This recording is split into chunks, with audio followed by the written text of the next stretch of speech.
Dan seperti janji saya di segmen sebelumnya, kami akan mengajak Anda untuk membedah edukasi hukum terkait pemutihan kredit macet UMKM. Dan saat ini sudah tersambung bersama partner dari Hanafiah Ponggawa and Partners atau Dentons HPRP, Rio Febrianus Pasaribu. Halo, selamat siang Pak Rio, apa kabarnya? Selamat siang Mbak Sasa, apa kabar?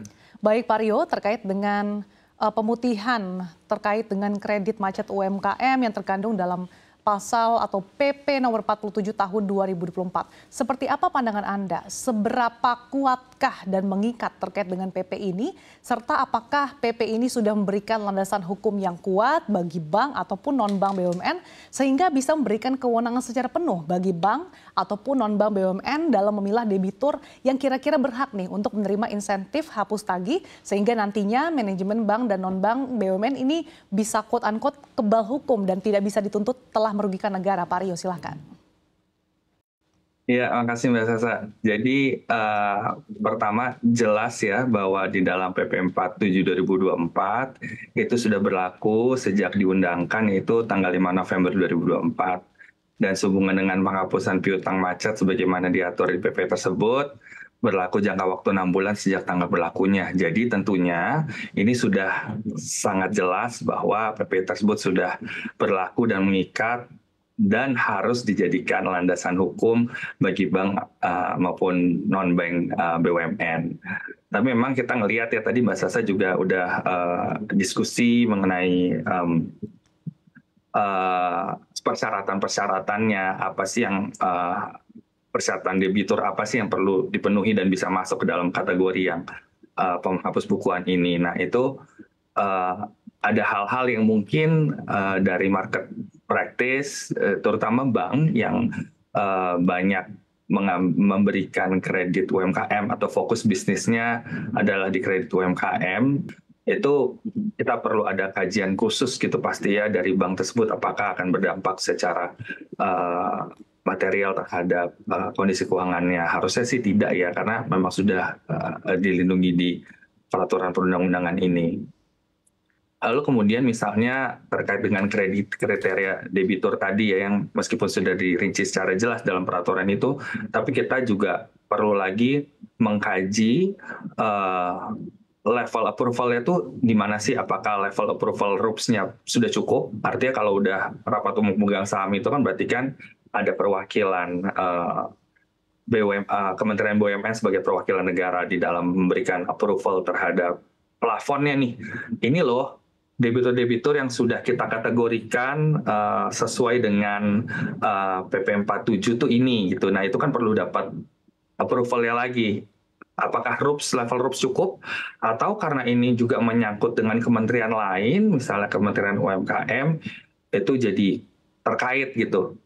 Nah itu yang sesuatu yang menurut hemat kami bahwa memang peraturan sudah cukup kuat, sudah kuat dan sudah bisa dijalankan. Tapi kalau ada turunannya lagi melalui peraturan menteri atau surat keputusan menteri bersama mengenai rincian detail hal-hal teknis operasionalnya seperti apa yang bisa dijadikan pedoman untuk bank dan non-bank BUMN akan lebih baik lagi. Lalu menggelitik juga tadi Mbak Sasa menyampaikan terkait dengan kebal hukum gitu ya. Karena prinsipnya tuh di dalam pasal 6 sebagaimana dipaparkan tadi juga oleh Mbak Sasa bahwa pasal 6 itu sudah memberikan kriteria yang jelas nih. Kriteria kredit yang bisa dikategorikan masuk ke dalam penghapusan ini yang mana nih. Piutang macetnya tuh yang bisa hapus tagihkan tuh yang mana sih? Udah jelas kan sebenarnya. Sehingga sebenarnya pemilahan oleh bank dan non-bank BUMN secara sah, secara hukum itu sebenarnya dilindungi oleh hukum gitu. Bukan kebal hukum, tapi dilindungi oleh hukum. Nah, selama direksi bank itu bergerak berdasarkan persyaratan tersebut, dan jangan lupa bahwa tetap direksi bank dan non-bank ini harus bergerak dalam fiduciary duty-nya, itu seharusnya mereka dilindungi. Nah, fiduciary duty apa sih? Fiduciary duty itu kan ada terkandung dua unsur ya. Unsur ada duty of care-nya dan duty loyalty. Duty of care tuh artinya tuh direksi itu harus mengandung kehati-hatian dalam menerapkan standar minimum prosedur yang akan dilakukan untuk pemilihan debitur-debitur mana yang tepat.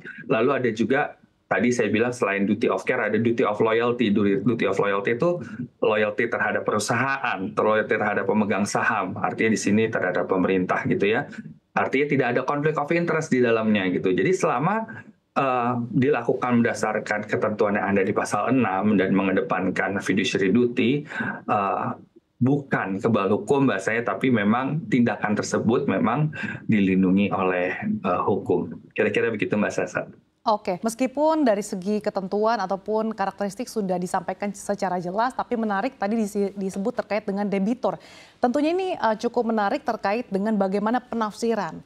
Gimana nih Mas Rio, kalau misalkan ada perbedaan pendapat antara bank ataupun non-bank BUMN dengan kementerian yang mungkin menyelenggarakan urusan pemerintahan di bidang keuangan negara terkait definisi kelayakan debitur yang berhak atau memang yang bisa lolos syarat mendapatkan insentif hapus tagih utang macet UMKM. Nah jadi gimana? Apakah kemana hukum ini akan berpihak? Apakah memang 100% berpihak kepada manajemen bank ataupun non-bank BUMN atau seperti apa Pak Rio? Jadi memang hukum itu berpihak kepada kebenaran ya. Nah, jadi kita melihat bahwa sebagaimana dijelaskan sebelumnya bahwa ketentuannya udah jelas mengenai kriteria kredit yang bisa masuk ke dalam kategori dalam PP ini.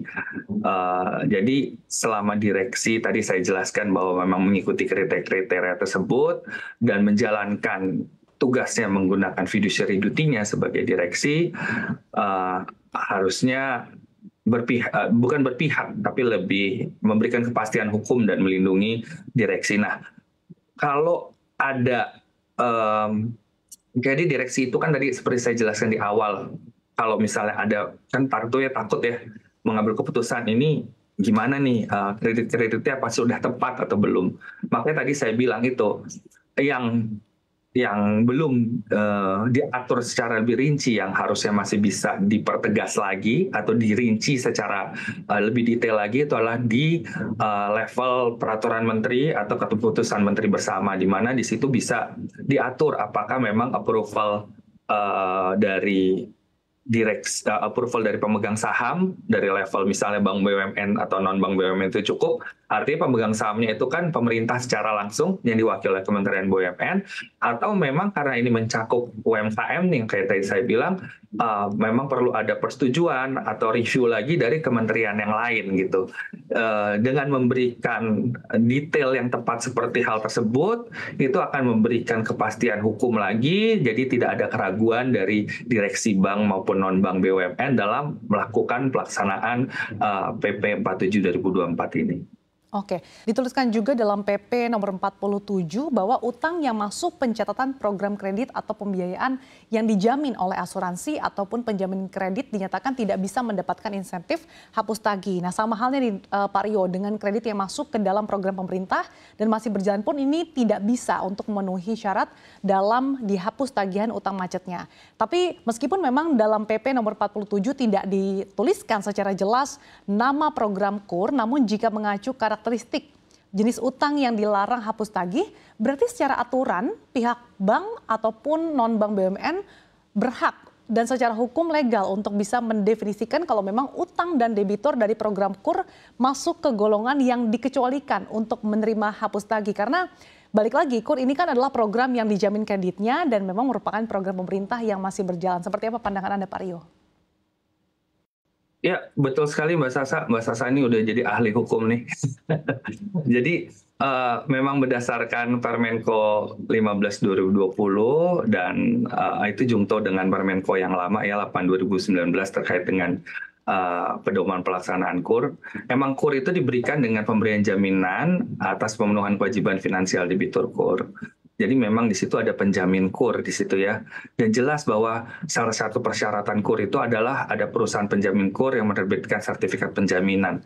Jadi level penjaminan di dalam KUR ini sendiri itu memang sudah jelas bahwa itulah yang dimaksud di dalam PP 47. Kemudian tadi yang Mbak Sasa juga sudah paparkan di awal bahwa program yang KUR ini adalah program pemerintah yang masih berjalan, tidak seperti program-program yang lain. Saya ke sisi dari catatan nih yang sudah berakhir seperti kredit modal kerja permanen, kredit usaha tani, kredit investasi kecil, dan lain-lain gitu ya. Itu kan yang sudah tidak, program pemerintah yang sudah tidak berjalan lagi. Sementara KUR ini masih berjalan, plus ada penjaminannya. Jadi kalau kita lihat masuk lagi tadi kan, kita langsung balik lagi. Setiap ngelihat balik ke pasal 6 lagi. Pasal 6-nya berarti sudah terpenuhi bahwa dia tidak terpenuhi karena dia tidak termasuk kategori yang bisa terikut di dalam PP 47 ini.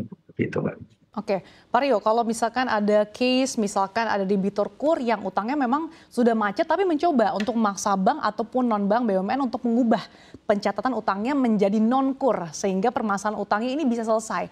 Apabila ada situasi seperti ini Pak Rio, secara hukum sebetulnya apakah bank ataupun non-bank BUMN ini berhak untuk menolak dan memang secara legalitas tidak diperbolehkan mengubah pencatatan?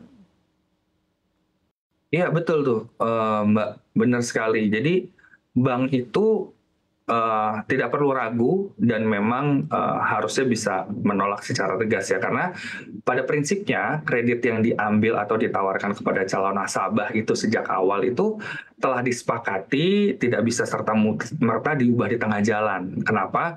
Karena setiap jenis kredit yang dikeluarkan bank itu memiliki faktor risiko yang berbeda-beda.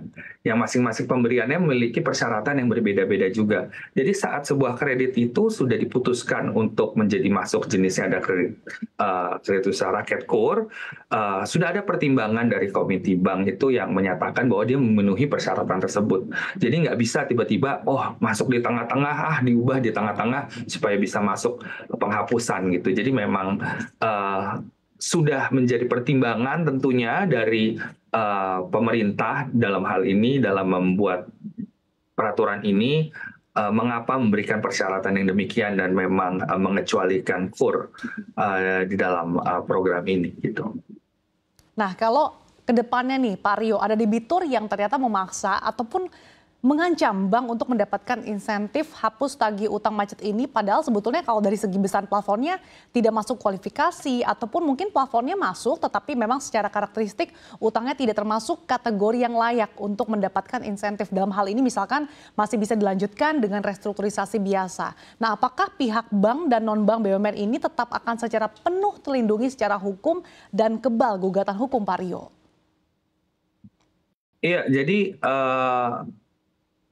gugatan itu di Indonesia nggak ada orang yang benar-benar kebal dari gugatan hukum ya. Secara keperdataan itu di Indonesia semua orang bisa melakukan gugatan keperdataan. Tapi yang kita lihat itu sebenarnya lebih ke gugatannya itu nanti berdasar atau tidak. Dalam hal ini sebenarnya bila mana direksi sudah mengikuti tadi ya peraturan perundang-undang PP 47 2024 ini dan menggunakan fiduciary duty-nya dalam menjalankan pelaksanaannya, itu sebenarnya sudah memberikan perlindungan hukum yang cukup dalam bank dalam kasus yang demikian.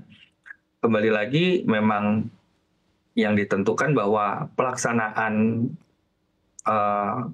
pengambilan keputusannya itu sudah berdasarkan hal-hal yang secara jelas telah diatur di PP 47 2024. Jadi kalaupun memang ada debitur KUR yang memang cukup nyeleneh ya, kalau saya boleh bilang, tetap melakukan gugatan keperdataan terhadap hal ini adalah sesuatu yang bisa menjadi pegangan bagi direksi BUMN, baik bank maupun non-bank. Oke, Pak Rio, tentunya dengan adanya PP nomor 47 tahun 2024 ini artinya kan memberikan keleluasaan ya bagi bank ataupun non-bank BUMN untuk melakukan hapus tagih utang debitur UMKM yang memang sebelumnya tidak mudah dilakukan nih, meski memang sebetulnya hal ini justru lumrah ya di bank ataupun non-bank swasta. Tapi jika ke depannya PP ini direvisi, semua hal yang dilakukan selama rentang waktu aturan tersebut belum direvisi, apakah berarti masih akan tetap sah? Misalnya kalau saat ini ketentuannya hanya memperkenankan portofolio utang macet 10 tahun terakhir, tapi ternyata di tengah waktu berjalan diperpendek nih aturannya menjadi 5 tahun atau mungkin diperpanjang 10 tahun. Apakah memang berarti debitur yang sudah lolos seleksi dan mendapatkan insentif hapus tagih mengacu aturan sebelumnya ini bisa tetap menerima insentif atau tidak nih Pak Rio? Ini kembali banget ke prinsip dasar hukum ya. Prinsip dasar hukum itu, prinsip pembentukan peraturan perundang-undangan itu ada asas non retroaktif. Jadi pada prinsipnya di teori pembentukan hukum dan peraturan perundang-undangan itu hukum tidak dapat dibuat berlaku surut, artinya nggak boleh berlaku mundur ke belakang, kecuali untuk hal-hal yang penting kayak misalnya terorisme gitu misalnya. Jadi menggunakan prinsip itu saja di dalam di dalam pembentukan peraturan perundang-undangan, kita bisa meyakini bahwa ketentuan yang sekarang berlaku akan tetap berlaku saat ketentuan baru dikeluarkan sehubungan dengan hal yang sama di kemudian hari. Jadi biasanya bahasanya di praktek itu, di praktisi hukum biasanya bahasanya dibilangnya grandfather gitu. Jadi kalau tiba-tiba berubah di kemudian hari, terus tiba-tiba mau dipakai yang mundur dari yang sudah berlaku di belakang, sebenarnya tidak bisa begitu. Kalau nggak nanti nggak ada kepastian hukumnya kan. Jadi ketentuan yang lama seperti mendapatkan perlakuan khusus gitulah kira-kira, bila mana ketentuan yang baru misalnya memberikan hal yang lebih ketat atau memberatkan. Itu sih Mbak Sasa. Oke, baik. Terima kasih sudah berbagi perspektifnya bersama kami, Bapak Rio Febrianus Pasaribu, partner dari Hanafiya Penggawa and Partners atau Dentons HPRP, atas diskusi dan insight-nya di hari ini. Saya selalu untuk Anda, Pak Rio. Terima kasih Mbak Sasa. Have a good one.